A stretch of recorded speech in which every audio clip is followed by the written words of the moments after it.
आज आपको पढ़ना है माइटोकॉन्ड्रिया के बारे में। तो स्ट्रक्चर ऑफ माइटोकॉन्ड्रिया, माइटोकॉन्ड्रिया को हम पावर हाउस ऑफ सेल कहते हैं, कोशिका का ऊर्जा घर कहते हैं। ठीक है, कोशिका के अंदर, है ना, कोशिका के अंदर क्या होती है, एक गोल अंडाकार या कणिका रूपी एक संरचना पाई जाती है जिसको हम माइटोकॉन्ड्रिया कहते हैं। इसको पावर हाउस ऑफ सेल के नाम से भी जानते हैं।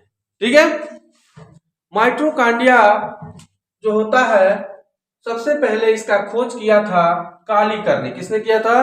कालीकर ने सबसे पहले माइटोकॉन्ड्रिया को देखा था। उसके बाद जिसने माइटोकॉन्ड्रिया को देखा उसका नाम था आल्टमैन। क्या नाम था? आल्टमैन। कालीकर ने 1850 ईस्वी में माइटोकॉन्ड्रिया को पहली बार देखा था और आल्टमैन ने इसको 1894 में देखा था और इसने इसका नाम दिया था बायोप्लास्ट। क्या नाम दिया था? बायोप्लास्ट नाम दिया था। ठीक है, बायोप्लास्ट नाम दिया था। उसके बाद कुछ सालों के बाद 1897 ईस्वी में बेंडा ने माइटोकॉन्ड्रिया को देखा और उसने माइटोकॉन्ड्रिया इसको नाम दिया। ठीक है, तो हम खोजकर्ता का नाम क्या जानते हैं? बेंडा। माइटोकॉन्ड्रिया खोज किसने किया था? तो बेंडा ने किया था। जैसे नाम रखने के लिए बहुत सारे रिश्तेदार होते हैं, गुरहुआ, मुरहुआ, कुरहुआ सब रखते हैं, लेकिन उसी में निरहुआ क्या हो जाता है, नाम ज्यादा चल जाता है तो फेमस हो जाता है। अगर आल्टमैन का दिया हुआ नाम बायोप्लास्ट अगर नाम चला होता तो आज हम जानते हैं कि बायोप्लास्ट के खोजकर्ता कौन है? तो बेंडा, आल्टमैन।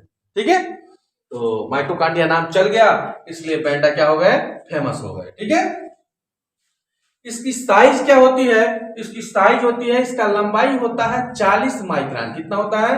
40 माइक्रोन इसके लंबाई होता है और इसका व्यास जो होता है 3 से 5 माइक्रोन तक का इसका व्यास होता है। ठीक है, इसको म्यू से दर्शाते हैं, माइक्रोन को म्यू से दर्शाते हैं। ठीक है, 1 माइक्रोन इक्वल टू 10⁻⁻6 मीटर होता है, समथिंग नहीं होता है। ठीक है, ये छोटी माप के लिए होते हैं, एंगस्ट्रॉम, माइक्रोन। ठीक है, तो ये माइटोकॉन्ड्रिया है, आप देख रहे हैं, ये माइटोकॉन्ड्रिया है।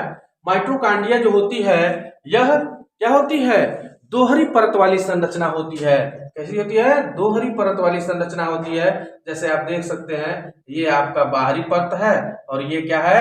ये वाला पोर्शन जो आप देख रहे हैं ये आंतरिक परत है। ठीक है, इसको आउटर मेम्ब्रेन और इसको इनर मेम्ब्रेन कहते हैं। ठीक है, बाहरी मेम्ब्रेन जो होती है, बाहरी झिल्ली जो होती है वह क्या होती है? स्मूथ होती है, चिकनी होती है। और आंतरिक मेम्ब्रेन जो होती है इस पे अंगुलियों के समान छोटे छोटे स्ट्रक्चर ऐसे दिखाई देते हैं, जिसको हम क्रिस्टी कहते हैं। क्या कहते हैं? क्रिस्टी कहते हैं। और इन दोनों परतों के बीच के स्थान को पेरीमाइटोकॉन्ड्रियल स्थान कहते हैं और इन दोनों परतों के बीच का जो स्थान होता है उसको पेरीमाइटोकॉन्ड्रियल स्थान कहते हैं। ठीक है, क्रिस्टी के सतह पर छोटे छोटे कण पाए जाते हैं, कण का रूपी संरचना पाई जाती है। जैसे ये क्रिस्टी है, इसके सतह पे जैसे देखिए यहाँ, इसी को हम इधर लेके आए हैं, छोटी छोटी संरचना पाई जाती है जिसको हम ऑक्सीसोम के नाम से जानते हैं। और ऑक्सीसोम जो होता है वो क्या करता है? एटीपी के निर्माण में हमारी सहायता करता है, माइटोकॉन्ड्रिया की सहायता करता है एटीपी निर्माण में। और एटीपी क्या होता है? उसको हम क्या कहते हैं? एनर्जी ऑफ कॉइन कहते हैं, ऊर्जा का सिक्का कहते हैं। ठीक है, उसके बाद है केमिकल कंपोजिशन, रासायनिक संगठन क्या होता है इसका? तो इसका रासायनिक संगठन होता है, इसमें 65 से 70% प्रोटीन होता है, 25% लिपिड होता है और बाकी डीएनए और आरएनए भी इसके अंदर पाया जाता है। ठीक है,